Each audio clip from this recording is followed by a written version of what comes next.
Magandang tanghali po sa lahat. Luzon, Visayas, Mindanao, kung saan kayong dako ng mundo po tayo nagbabalik dito sa ating munting channel.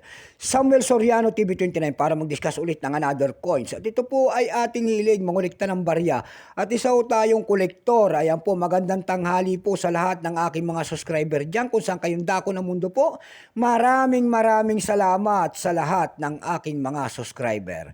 Yun naman mga senior citizen dyan na nanonood dito sa aking munting channel. Kung saan kayong dako ng mundo po, God bless sa inyo and take care.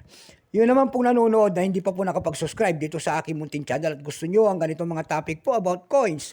Anyayaan ko sana kayo at malaking tulong na po ang inyong gagawin tulad ng pagpindot ng ating subscribe button, like and share para ma-update po kayo sa mga latest ko pang gagawin mga video po. Ang pag-usapan po natin ngayon ay pera po ng BSP.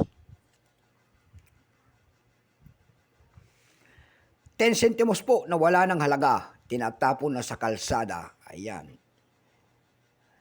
Year 2006. Ayan. Bago tayo magsimula sa ating talakayan, kilalanin mo muna natin siya. Issue po, Philippines po, Period Republic. 1946 up to date po, type standard circulation coins years. 1995 hanggang 2017 value nito, 10 centimos, nakapaloob po ito sa BSP series.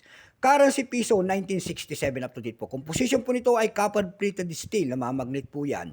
May bigat lamang itong 2.5 grams, may haba pong 17 mm. May kapal po naman itong 1.67 mm, hugis po, bilog. Orientation niya, may dala alignment, number N-1683, reference number KM-270-1. Kung tawagin ang kanya nasa likod, ito po ay sale of the Central Bank of the Philippines.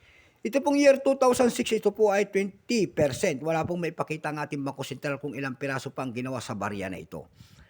Pero may price na doon sa ating numista.com. Yung kanyang verified 15, extra fine 15, almost ang circulated 15. Ang circulated dito ay nagkakalaga po ng 23 pesos. Dumako tayo sa kanyang presyos doon sa ating eBay. Doon sa ating ebay.com, nakakita tayo nagbebenta doon ng $3.25 and then nasundan ito ng $1.87. Dumako naman tayo sa Carousel PH. Sa Carousel PH po, nakakita tayo doon nagbebenta ng 80 pesos. Nasundan ito ng 50 pesos. Ayan lamang po ang aking may babaging kanyang presyo sagad na. So hanggang dito na lamang po Luzon, Visayas, Mindanao. Kung saan kayo dako na mundo po, keep safe po sa lahat and God bless.